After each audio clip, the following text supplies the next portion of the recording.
Bon ben voilà, j'ai revu un peu le document qui nous sert de guide et tout en bas j'ai listé des choses qui concernent Illustrator. C'est assez effrayant, tout ce qui est en noir là, ce sont des choses qu'on pourrait voir dans Photoshop. Pourquoi est-ce qu'on n'a pas encore vu? Par manque de temps. Parce qu'on a pris le parti que tout le monde dans le local doit y arriver, et donc quand quelqu'un...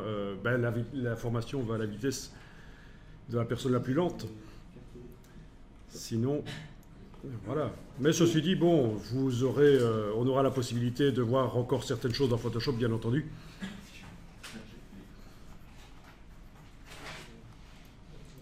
Au pire, vous avez des vacances de Pâques pour nous faire des vidéos. Tout est déjà disponible en vidéo de toute façon. Alors, dans Illustrator, il y a les motifs au raccord à voir, forcément.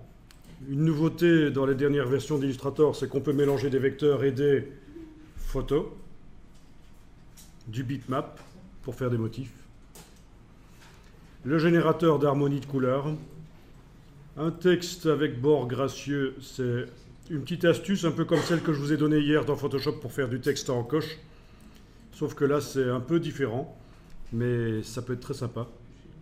Création d'icônes avec encoche. Transfert de vecteurs de Illustrator vers Photoshop, et on parlera de la bibliothèque de forme vectorielle de Photoshop à ce moment-là. Alignement de texte sur la grille de pixels dans Illustrator, c'est important pour le web évidemment. Le dessin en symétrie, l'utilisation de la plume avec les micro-tangentes, le système du pochoir, les blocs de texte auto-redimensionnables, la vectorisation dynamique assistée par Photoshop. Donc on fait dans Illustrator, mais en parallèle, il y a Photoshop qui est là pour aider. Et ça, ce n'est que le début, parce que vous savez comment je suis un petit vicieux. Au fur et à mesure que la formation avance, j'ajoute des choses.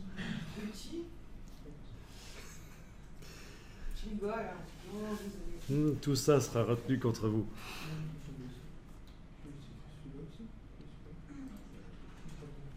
Bon, mais on va commencer justement par quelque chose...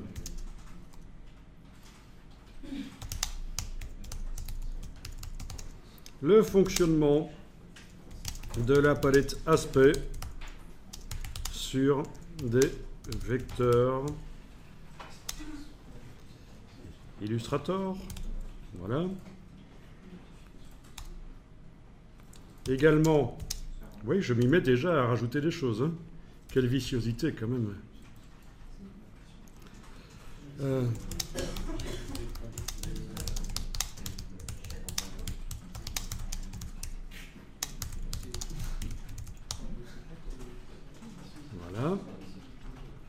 Et alors, le fonctionnement de la palette aspect sur du texte, ce qui sera différent.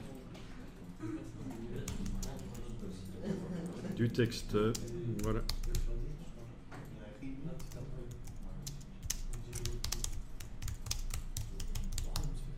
Les styles graphiques, ça paraît logique quand on voit la palette aspect de voir tout de suite après les styles graphiques. Ok, donc, on va commencer par ça.